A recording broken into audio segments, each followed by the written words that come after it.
Seguimos hablando de medios de pago, seguimos hablando de movimientos financieros, pero ahora vamos a profundizar más particularmente en lo que es la gestión y prevención de fraude en el e-commerce. Y para eso tenemos el gusto de invitar a Natalia López, que es de operaciones de Movex, que es cordobesa. Hoy esto es todo nacional, sabemos que viene gente de diferentes lugares, cordobesa, junto a Matías Troiano, que es gerente de marketing y e-commerce manager de Grupo Blanco, que maneja las marcas de Diadora y Atix, que él nos habla desde Rosario. ¿Así es? ¿Están por ahí, Natalia, Matías? Hola, ¿qué tal? Buen día, ¿cómo va? Muchas gracias. Hola, Diego, hola, Mateo. Estamos por aquí. Muy bien, Matías. ¿Cómo están? ¿Cómo están? Sí, acá desde Rosario, un gusto. Buenísimo, bueno, tienen la palabra ustedes. Bien. Perfecto. Vamos a meternos, como bien decía el título, gestión y prevención de fraude en el e-commerce. El fraude, como saben, es uno de los temas más relevantes a los efectos de tratar de reducir el impacto de contracargos, de entender cuáles son las prácticas para poder cubrirse de esas herramientas. Así que ahora sí, Natalia, ¿van a compartir presentación o van directo? Sí, ahí compartimos, vamos compartiendo una presentación. Así Dale, que... perfecto, cuando puedas, Nati. Aparte, ¿qué dos de tres temas con los cuales vamos a terminar? Uno, de impuestos, que no es menor para aquel que vende. Segundo, lo que implica los contracargos o el fraude en el e-commerce, que también muchos vendedores han pasado por ahí sin lugar a dudas, y que son los riesgos inherentes al negocio. Y después iremos con Javier para lo que es los medios de pagos y su transformación en el último tiempo. Sí, yo aprovecho Dale, Diego. Para decirte que ahora, más allá de que ya está preparada la presentación, la encuesta tiene el link de la encuesta que estamos posteando, y si responden la encuesta, inmediatamente van a poder acceder a todos los contenidos apretando el link que aparece luego de responder la encuesta. Así que no dejen de hacer eso. Ahora sí, Nati. Gracias, Diego. Bueno, antes que nada es agradecerles la invitación y poder un poco contar lo que tiene que ver con los medios de pago, o sea, qué importancia tiene todo dentro del ecosistema, todo lo que es el medio de pago, o sea, cómo lo vamos a empezar a tener en cuenta, cómo quienes trabajan en el e-commerce, ya sea un market o una tienda directa, cómo ustedes, cómo todos tienen que empezar a tomarlo como un aliado estratégico para todo lo que es la parte del e-commerce. Un poco trayendo a lo que comentaba en el principio, que lo comentó Diego, que lo comentó Alberto. Alberto dijo, creció muchísimo, crecimos alrededor de un 84% en Argentina en el e-commerce. ¿Y cómo se dio a este crecimiento? Obviamente, la pandemia fue un hito que nos hizo crecer dentro del e-commerce, y esos cambios se dieron reflejados en nuevos hábitos, o sea, los consumidores que antes consumían cosas muy pocas vía e-commerce, se decidieron comprar otras cosas, cambiar horarios, cambiar formas, y se sumaron estos nuevos consumidores.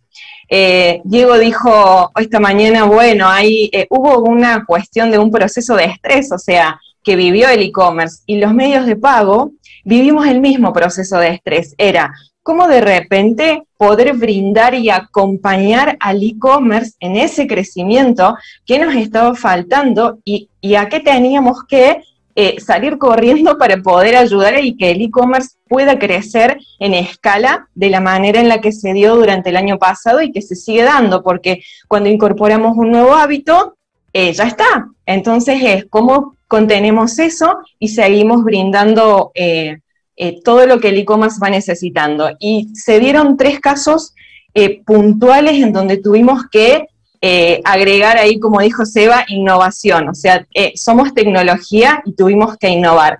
La interoperabilidad, que significaba que los comercios necesitaban tener todos los medios de pago, todos juntos en un solo lugar. No tenían tiempo de integrar uno por uno. Y esto lo que es QR y todo lo nuevo que va saliendo, entonces es innovación constante. Y ahí apareció la cuestión del fraude. ¿Qué pasa con prevención de fraude? ¿Cómo nos vamos adaptando a eso? Y ahí es oportuno poder identificar primero que el comercio logre saber qué tipo de medio de pago está usando, o sea, quién es mi proveedor de medio de pago, y súper importante, porque cuando tenemos información podemos tomar buenas decisiones, es qué tipo de prevención de fraude hace mi medio de pago, qué me corresponde a mí como e-commerce y qué le corresponde al proveedor del servicio de pago. Y un poco para ilustrar y tener en claro qué es cada uno y qué hace cada uno de esos, tenemos, por un lado, billeteras, saber si tengo o no billeteras como Modo, como Vimo. ¿Qué pasa en ese caso? ¿Es segura la compra? ¿Se validó antes? ¿Qué pasa cuando me pagan con un QR que tiene Modo, Vimo de fondo? Que ahora está muy en auge y sobre todo viene de parte de los bancos, y es muy bueno porque significa inclusión. Después están los PSP, que son los proveedores de servicio de pago, que te dan todo junto, todo integrado. Y acá pusimos algunos ejemplos porque seguramente varios tienen distintos tipos, y es a modo de poder diferenciar que depende del medio de pago que uses, quién te lo provea el servicio, es cómo vas a trabajar prevención de fraude, y eso se tiene que empezar a tomar como una estrategia para el crecimiento y para el desarrollo de todo lo que son los e-commerce. Dentro de los, seguramente se dividen en dos grandes grupos hoy en Argentina: los proveedores de servicio de pagos por un lado, y el gateway directo por otro, que te va a conectar con las marcas. En ambos casos, prevención de fraude se tiene que trabajar de formas completamente distintas. En el PSP, que implica que van a tener todo integrado, prevención de fraude lo va a trabajar el PSP, el comercio no se involucra en ese proceso, simplemente trabaja y siempre les van a brindar información, y muy importante que les brinden información completa de lo que es la parte de cómo trabajar la prevención del contracargo. Pero en el gateway, ahí sí el comercio tiene mucha injerencia, porque el gateway le tiene que brindar la suficiente información, y muchas veces se lo brinda en el mismo servicio, o sea, como un complemento, y otras veces el comercio tiene que contratar por afuera. Pero siempre que usen un gateway directo, tienen que establecer una estrategia de prevención de fraude. Y ahí implica mucho de involucrarse de parte del e-commerce. Por ahí, ¿en qué ventajas y desventajas tenemos? Esto de que en el PSP está todo integrado no requiere una demanda por ahí ni tecnológica como complemento, ni requiere una demanda de recurso humano, pero sí, cuando usamos un gateway directo, requiere una cuestión tecnológica, una herramienta, y también requiere el recurso humano, y después cómo generamos que todo eso sea ameno y sea fácil para el cliente que nos va a estar comprando, porque tampoco podemos perder de vista lo que se conversó hace un rato, o sea, la experiencia del cliente, cómo empieza a ser, y se transforma todo esto en un enorme desafío de no solo cómo gestiono mi prevención de fraude, sino que además es cómo lo gestiono, cómo mi cliente confía, y cómo brindo seguro, porque hay una cuestión de mi stock, es mi dinero, necesitamos ganar, es un negocio, y sin correr los riesgos de caer en estafas y que de repente termine siendo una frustración, sino que cómo lo convertimos en un éxito. Y ahora, en estos casos de éxito, nos va a contar un poco Matías. Matías tuvieron un hermoso proceso de aprendizaje y pasaron este desafío de pasarse de un PSP a un gateway, encontrarse con que había que trabajar prevención de fraude. Entonces, un poco ahí nos va a contar con qué fueron dos grandes desafíos que fuimos viendo. O sea, fue el desafío tecnológico y el desafío del factor humano cuando se lo trabaja internamente dentro desde el e-commerce. Entonces nos va a contar, ellos son del Grupo Blanco, trabajaron todo esto con lo que fue Atix Ideadora, y nos va a contar un poco la experiencia de su caso. Bueno, muchas gracias, Natalia. Sí, así como decías vos, que dijiste, bueno, es un desafío, son dos, en verdad, como dijiste, fueron dos en nuestro caso. El primero y el más grande, que fue la decisión, es el tecnológico de sumar la herramienta o sumar el gateway, que es algo que nos permite una elasticidad, es decir, de setear el medio de pago más a nuestra medida, de acuerdo a nuestro comercio, a nuestras marcas, a nuestro producto, donde nosotros vemos una vertical muy afectada en el tema de lo que es el fraude. Todos los días experimentamos gente tratando de violar el sistema o saltearse esa seguridad. Entonces, bueno, nosotros decidimos implementarla y junto con eso viene el segundo factor que fue tan importante, que es el humano, donde nosotros tuvimos que capacitarnos, el recurso humano, las personas que trabajan dentro de nuestro equipo, y la curva de aprendizaje es constante, digamos, nosotros todos los días, como bien vos sabrás, Natalia, vamos aprendiendo cosas nuevas.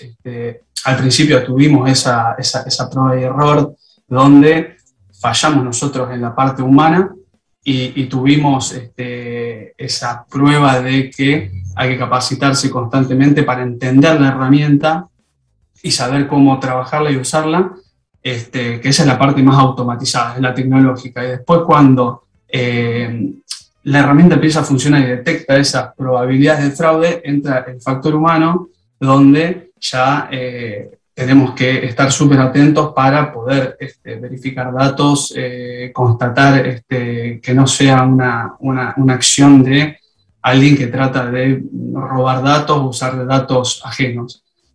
Como digo, nosotros tuvimos esa experiencia mala y buena, creo que todo se va a un embudo de bueno porque de lo malo aprendimos, pero bueno, después está también ahí lo que es tan importante con estos nuevos hábitos y estos nuevos consumidores que fueron surgiendo en los últimos 18 meses, de ganarse la confianza del cliente, porque nosotros vemos que empezó a comprar gente que nunca había consumido por internet y no está acostumbrada a poner una tarjeta. Entonces, cuando nosotros, ya yendo al segundo desafío, el factor humano, le pedíamos datos al cliente para constatar identidad y aprobar una operación, surge esa desconfianza. Entonces, también está en la parte humana el gran desafío de entablar una relación con el cliente, donde te tenés que ganar la confianza. Si bien hay muchos que acceden enseguida porque confían en la marca, confían en todo lo que vos le presentás, y nosotros tenemos ciertos procesos, procedimientos donde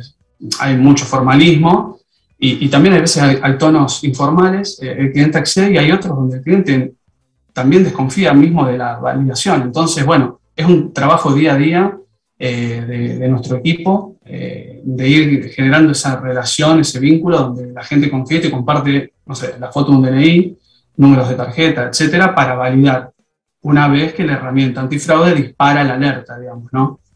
Así que, bueno, esos fueron los dos grandes desafíos que a nosotros nos surgieron. Y bueno, viendo lo que podemos decir, tips o recomendaciones para la gente que está analizando esta posibilidad, son redundantes lo que acabo de decir, digamos, estar constantemente atentos al recurso humano y que esté amigado con el proceso y con cierto vínculo con el cliente donde le genere esa confianza, y yo creo que radica mucho ahí, porque nosotros cuando ya la herramienta está funcionando bien, lo único que queda es tener buena relación con el cliente. Una vez que la tecnología funciona y que el factor humano está capacitado y más o menos amigado con la herramienta, consta. O sea, lo único que queda es, con nuestro servicio de atención al cliente, tener una charla amigable y generar esa confianza. Después todo fluye. Genial.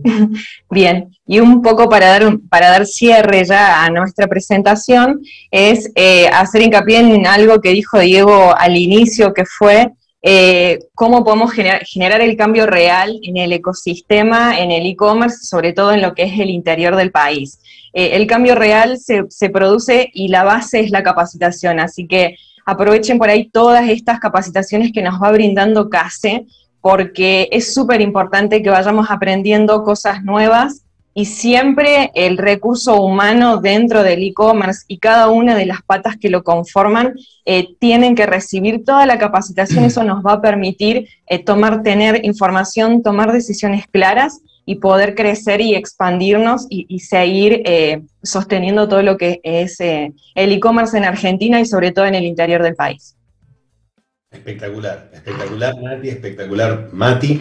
La verdad que grandes datos y además fue muy claro, digo, la diferencia que ustedes plantearon entre los PCPs y los gateways y cómo funciona cada uno y qué es lo que hay que tener en cuenta y la experiencia tuya, Mati, de poder hacer la transición. Creo que tenemos mucho de indumentaria o artículos deportivos hoy que son competencia entre sí, así que bueno, eso hay que tener en cuenta. Ya tenemos Dexter Stock Center, después pasamos a Sporting, ahora Grupo Blanco.